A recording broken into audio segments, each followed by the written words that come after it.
We got the Clash at the Coliseum preview. Who the numbers say will win, who I say will win, and who you should stay away from. All that and more coming up next.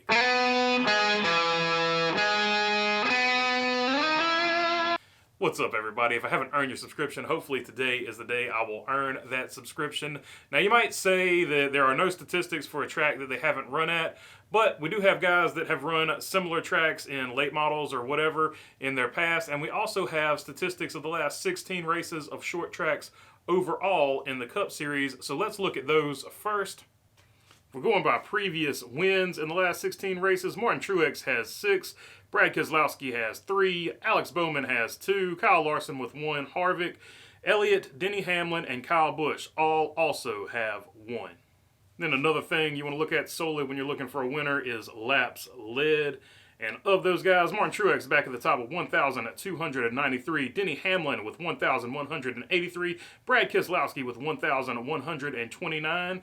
And just below 1,000 is Chase Elliott. And then there you have Kyle Busch, Joey Logano, Ryan Blaney, Kevin Harvick, Kyle Larson, and, well, he's not with us anymore, but Matt DiBenedetto. He's a truck man now.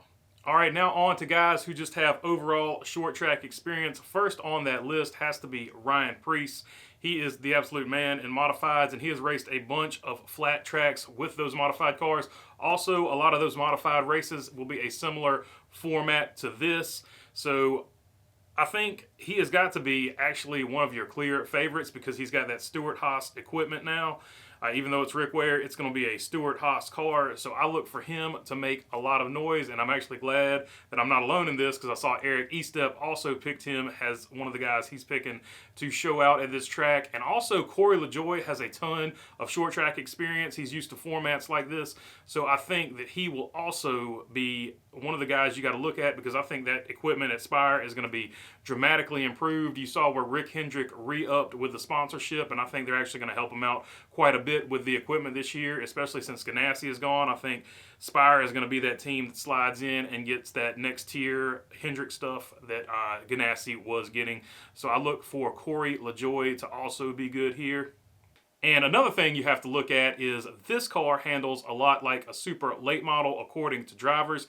And guys that have a lot of super late model experience include Ross Chastain, Eric Jones, Kyle Busch, Ryan Blaney, and Chase Elliott. So you would have to put those guys in the mix because not only do they have short track experience, but they also have super late model experience. So you would have to bump them up on the list just a little bit.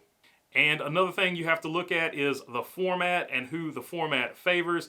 The format is a main event, which is 150 laps, and then 4 heat races, one of them being a last chance race. The last chance race I'm not a fan of because people just tear stuff up. Coming from the late model side of things, I always dread being in a last chance race, but it'll be entertaining for the fans, I'm sure. That being said, this favors dirt guys, right? So your Tyler Reddicks of the world, your Kyle Larsons of the world, your Ricky Stenhouse Jr.'s of the world. These guys will have a distinct advantage because they're used to racing in A and B mains. They will not feel that pressure as much as some of these other guys who are not used to having to race their way into a race normally feel. So I think you have to bump those guys up to the top of the list. Not that Kyle Larson needs a bump to the top of the list, but those dirt guys are going to have a distinct advantage on strategy in the format. Daniel Suarez, Cole Custer, and Chase Briscoe all have average finishes of in the 20s, so at short tracks in the last 16 races. So those will be guys I stay away from. Now, we know these guys have had good equipment. There are guys who have worse average finishes, but these are guys that have been in bad equipment. So I've thrown them out. But these guys have good equipment. They have not finished well at short tracks for whatever reason, mostly probably due to wrecking.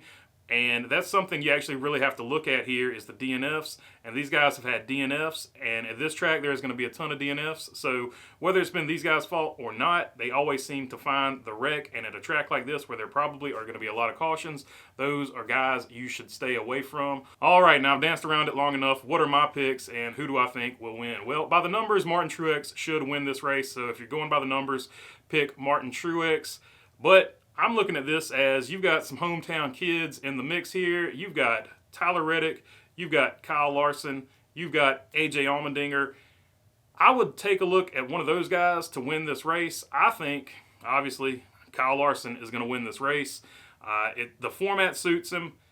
He likes a new track. When nobody has seen a new track, you just sort of default to the guy who is the hottest or who is the best driver right now. So I think all of these things factor in.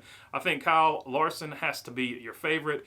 And like I said earlier, I think Bowman is a sneaky, sneaky good statistical pick. But I also like Ryan Preece and Ryan Blaney as sort of your sleepers. Although it's hard to call Ryan Blaney a sleeper, but for this race, I'm going to call Ryan Blaney a sleeper. All right, that is all I've got for you today. If you like the content, please feel free to subscribe down below.